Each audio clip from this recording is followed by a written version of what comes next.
I got a question for y'all. Who likes road trips?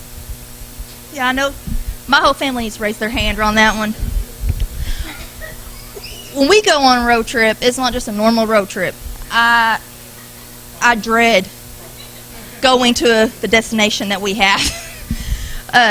When we go, we usually have to take 2-3 vehicles, maybe more, just depends on who else goes. But when we go, we know all of our vehicles have an OnStar, our GPS. And then we have my dad driving one vehicle. He don't really listen to OnStar every now and then. But you know, OnStar or GPSs, whichever, sometimes they don't put in the detours on it. And then so here you are it says right here you're going to exit. That exit's closed. So you got to go somewhere else.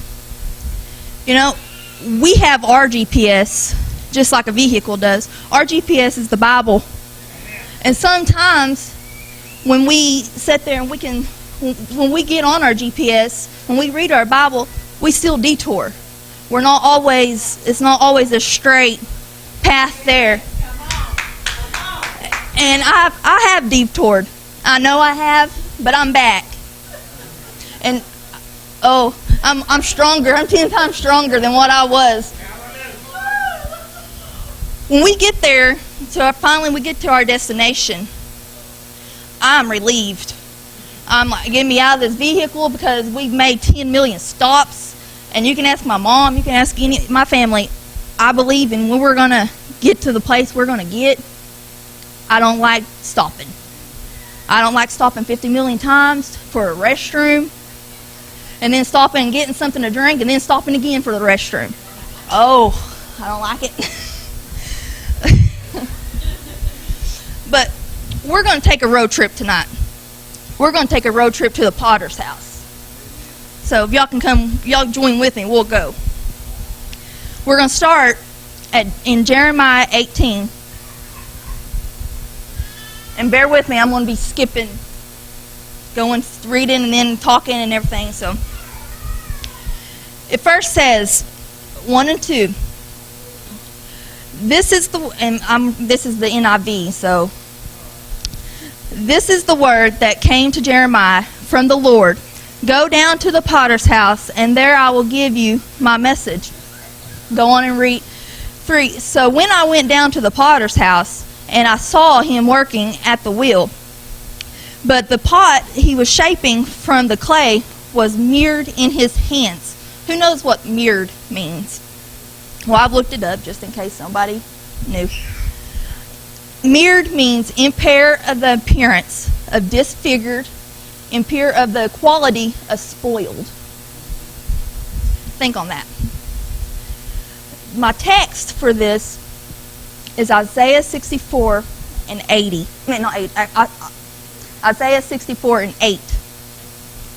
Yet, O Lord, you are our Father. We are the clay.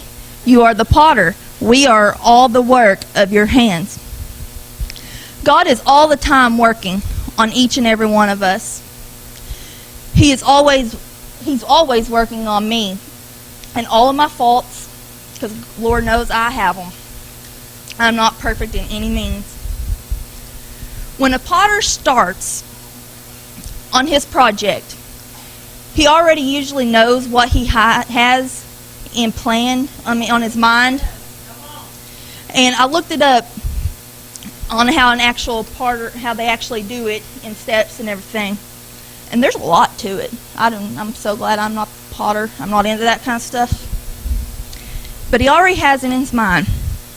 And one of the a very critical step on it, and to start it, it says that he centers it on the wheel, and the pot is only as strong as the center. We as Christians are only as strong as what we center our life on. We center our life on God. He always starts from the inside and works out. But when he sees that it might not end up like he has in mind, he doesn't just give up and throw away that little piece of clay.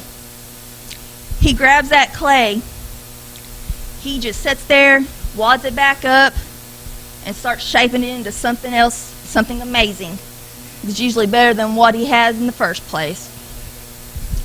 We're going to go back to our little story real quick. So the potter formed it into another pot, shaping it as it seemed best for him, to him. When God has a plan for us, he knows that we aren't perfect, and we're not going to be perfect.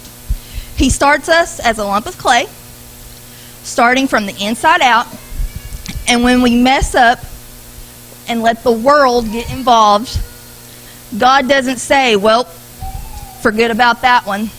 They're just a lost hope. No. He starts over, working from the inside out. What if where's Johnny? Yep, back there. What if he would have, when you messed up and he just finally got sick and tired, what if he would have just gave up on you? Would you be here today? No, none of us would be here today. I would not be here today. Verse 5 and 6 says, Then the word of the Lord came to me, O house of Israel, can I not do with you as this potter does, declares the Lord? Like clay in the hand of the potter, so are you in my hand, O house of Israel. We seem to get in the way of what God actually has planned for us. We seem to put our thinking and what we want. I seem to put my thinking and what I want in before I listen to him. We think that we know best and what's better for our lives. Isaiah 45:9 says,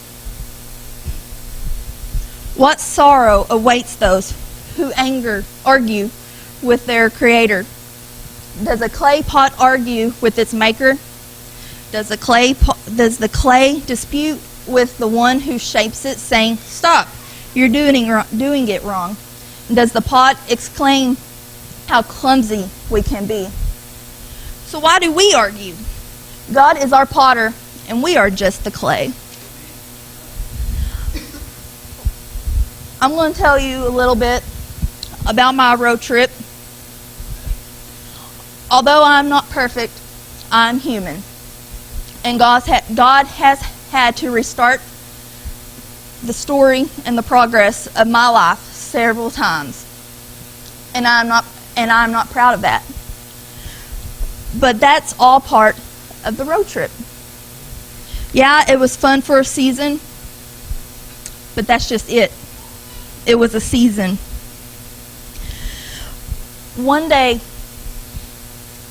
I was having a horrible day.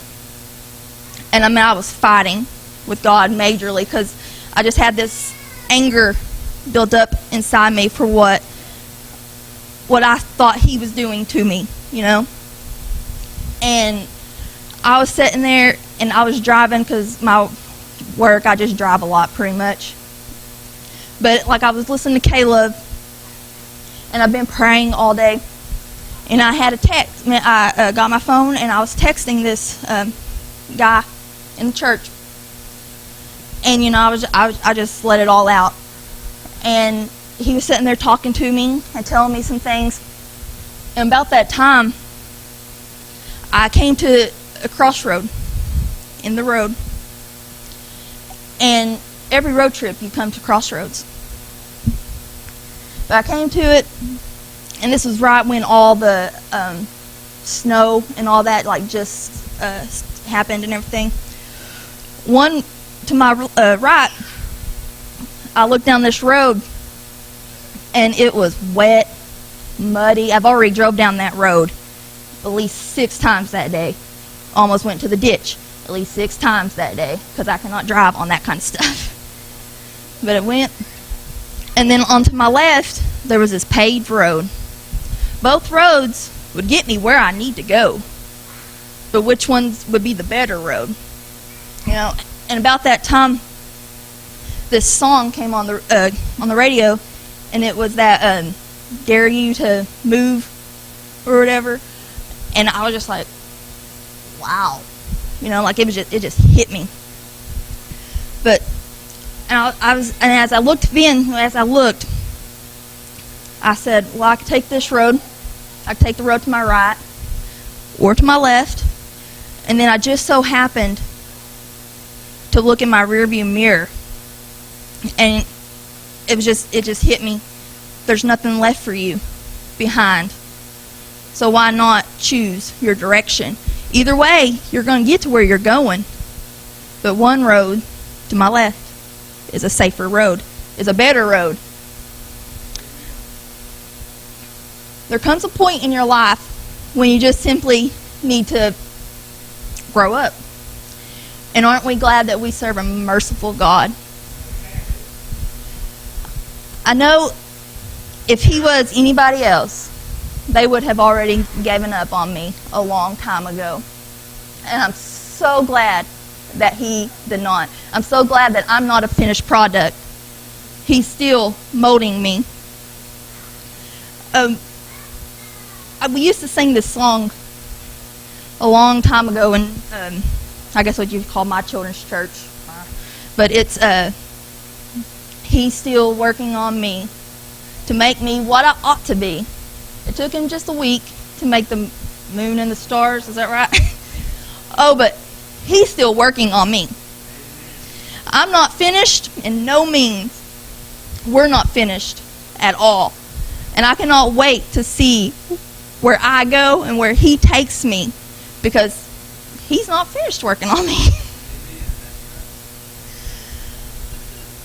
I'm going to leave it at this, with this saying right here. God's love is amazing. As our Father, he chose me and you before the world was even created. He already knows your weakness, every flaw you would have every time you would fail. He still said, I want you.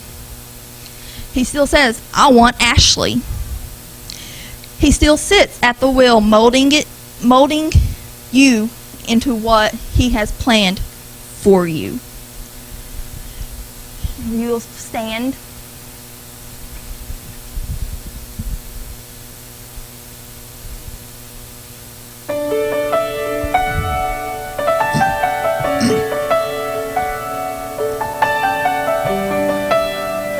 The prodigal son asked a question. As he said to himself, he said, does even not my father's servants live better than what I am today? You are like a potter. I shall go back to my father's house, not to be going as a son, for I am not even worthy to be called his son anymore.